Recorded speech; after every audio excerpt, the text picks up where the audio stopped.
is the BioBlitz research presentation, and this is our final presentation of the whole internship. And for our group, we focus mainly on the biodiversity of Jersey City and like all the parks within Jersey City, just to see the different types of species, trees, and like basically the whole foundation of like all the parks, and to get an idea of how different they are based on their location and other different aspects. So for our project, like the abstract was basically trying to see how diverse it was, and based on the diversity of the parks, we wanted to see like what other recommendations we could give to the city on our findings, because as we know, although we want to improve the quality of the parks everywhere and not just in certain areas. Yes. Yeah. And then so basically we also saw, like, based off of our own research that we would do weekly, we saw that there was in other cities there are differences in parks based off of like things like demographics, regions, like location and stuff. So we wanted to see if the same could be said of Jersey City and how we could prevent that or improve upon that. So for the methods of our project, we basically used iNaturalist, which is this app where you can what is it called? Like can dignify what type of plants and trees and wild mammals and birds and stuff are in those parks. Yeah, so it helps keep track of all the different species. And for basically the 7 parks that we looked throughout our internship, we looked at Newport Green, Hamilton Park, Van Wars Park, Boyd McGuinness, Arlington, Audubon, and I can't see that, William Gallagher.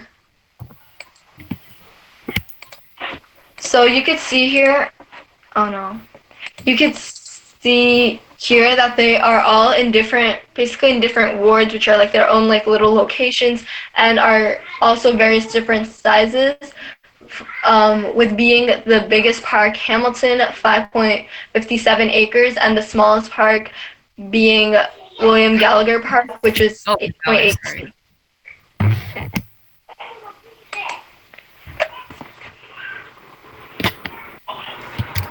So we then created a chart of each of the parks with the size. We counted each tree. So this is a chart representing the tree count. There were going to be 2 interns that counted separately the park, and then we averaged it out to the average amount of trees in the area and then the average trees per acre. So there is, in Boyd McGuinness Park, which is ironically the smallest park, there is the most amount of trees per acre. Oh yeah, and also just overall, I also saw differences within Arlington and Audubon Park, although they were nearly the same size. Ward? Mm-hmm. Oh, sorry about that. Although they were like near the same size, Arlington and Audubon, like Arlington had obviously way more trees than Audubon, and looking back at the first table, you can see that they were in different locations, which would kind of show that there is like a variation of how the parks are made depending on their location. Mm-hmm. So yeah, you can see here just Boyd McGuinness Park is has the most trees, and Van Wars comes in second, and Audubon comes in last with having the least.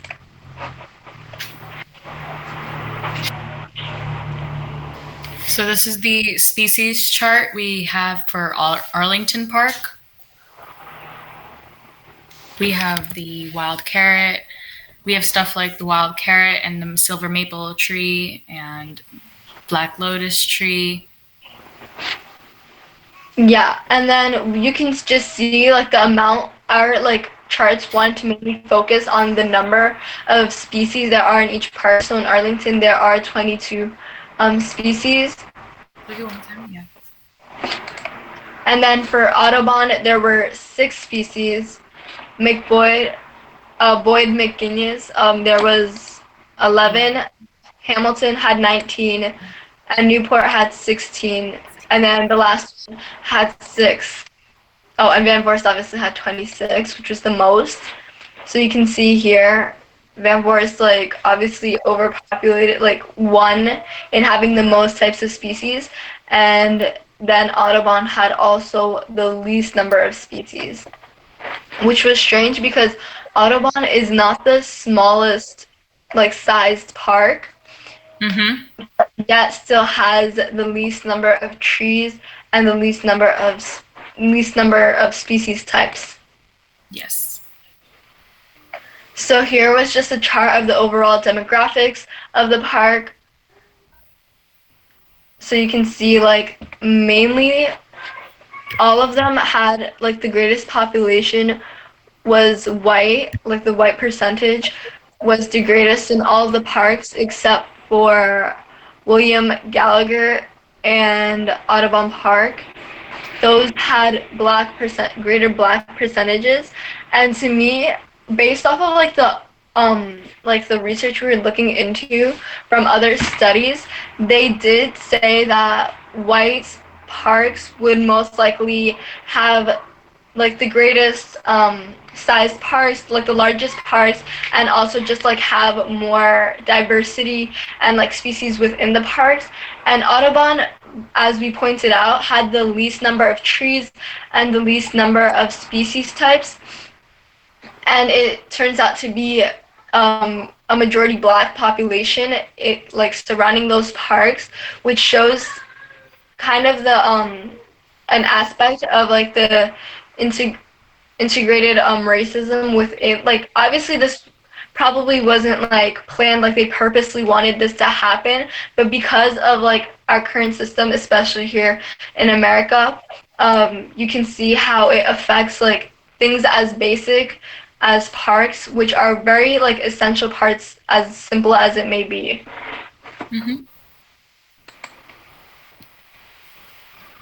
So with trees, we measure. So similar to many cities, the tree count in Jersey City was based on the location. So say Arlington and Audubon, Arlington being in Ward F had a lot more trees than Audubon, and they're in different wards and different people in that area. Yeah, so basically it all just went back to the foundation of how Jersey City is known to be like the most diverse city in I think the country. It's one of the most diverse cities in the country, but it still has its own like little tweaks that can be improved upon. And I know the city like is always trying to find different ways to enhance and like find equality, because parks aren't just like nice places to go and just like pretty things to see with like, oh, nice trees, nice plants, pretty flowers. There's more to it. In doing our studies, we saw that parks actually are more helpful, like they're more beneficial for the people than they are for the wildlife itself. Like yes, we want to like preserve and like take care of nature and all the wildlife because of like the animals there, and we want to like help protect the animals, but at the same time parks give back in like the psychology of it, of how like they're just better places to help people relax and like de-stress and relieve themselves. And they also have like other like climate aspects, climate benefits, in the sense that they do act as a cooling agent, where the trees, like you want as many trees as you can possibly have in a park, because they will help like cool and shade out everything.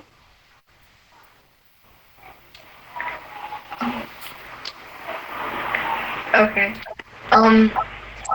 Yeah, so that's why we wanted to do, like, we did our project mainly on focusing on parks just because we wanted everything to be as equal as possible and everyone gets the same benefits. Mhm. So yeah, so the recommendations would be obviously to try to get as many trees as we can within all of these parks. There should be more trees that are planted in places in minority and low-income people, especially in the zip codes 07304 and 07305, which I believe is near our Audubon Park. Yeah. Yes. And also we don't want just like a bunch of trees. We also wanted different types of trees, so a variety of them because and also we want to focus on which trees are most beneficial to the wildlife we have so that way they're like They feel, havens for feel those like, animals. hmm And here's our references. Yes. And to sum it all up, thank you for Okay. your time. Yeah, thank you.